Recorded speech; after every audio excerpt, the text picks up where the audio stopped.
Congressional Testimony, Reexamining the Economic Costs of Debt by L. Randall Wray. Section 7. Recent U.S. Experience with Deficit Ratios and Growth Rates.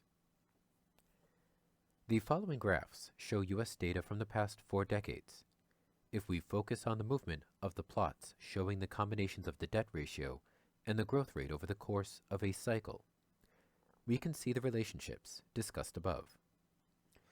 For example, we can begin with the 1991 to 2001 period, figure 9 below, which includes the recovery from the Bush recession, the Clinton expansion, and the brief recession at the end of the 1990s, when the dot-com bubble crashed.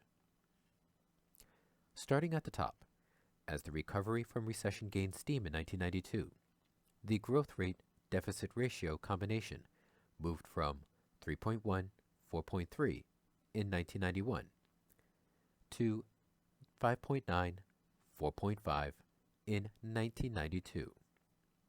A horizontal movement that was boosted in part by a growing budget deficit, up from 2.7% in 1989 to 4.5% by 1992. As the growth rate continued to climb, settling at almost 6% per year through the rest of the 1990s, the deficit was eliminated by 1998, and a growing surplus was created. The zigzag line drops below zero. By 2000, the federal surplus reached its peak at 2.3% of GDP, and growth reached its peak at 6.45%. However, growth could not be sustained as the budget surplus took demand out of the economy. By 2001, growth fell to 3.2%, and the surplus fell sharply to just above 1%. The second graph shows the period 2001 to 9 and the period 2009 to 18.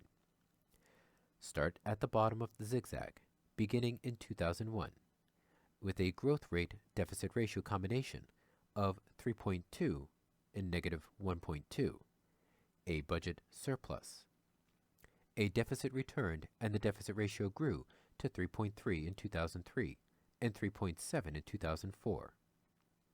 The economy recovered quickly after 2002, growing by 6.6% in 2004 and 6.7% in 2005, as the deficit fell to 2.4% in 2005 and 1.1% by 2007. Tax revenues grew at a rapid pace, contributing to economic headwinds. As the global financial crisis began to slow growth, the deficit exploded to 9.8% in 2009, as growth plummeted to negative 1.8%, negative growth. Finally, the slow recovery has gradually reduced the deficit, reaching a low of 2.4% in 2015 before increasing back up to 3.8% in 2018. Nominal growth averaged about 4% over 2010 to 2018.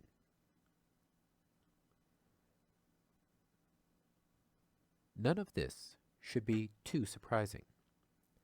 The deficit moves in a counter-cyclical manner and helps to smooth the cycle as an automatic stabilizer. This movement is largely non-discretionary. It is baked into the system, so to speak. More important, what these figures show is that there is no natural deficit ratio, and each deficit ratio is consistent with many different growth rates. It is not possible to say what the right deficit ratio is for achieving any given growth rate, as each growth rate is also associated with multiple deficit ratios. In other words, simply looking at the deficit ratio cannot tell us whether the government is proactively stimulating the economy or whether it is merely the result of economic performance. When, however, we observe the deficit falling significantly, we can surmise that it is pulling demand out of the economy and is likely to be followed by recession. The correlation is quite strong.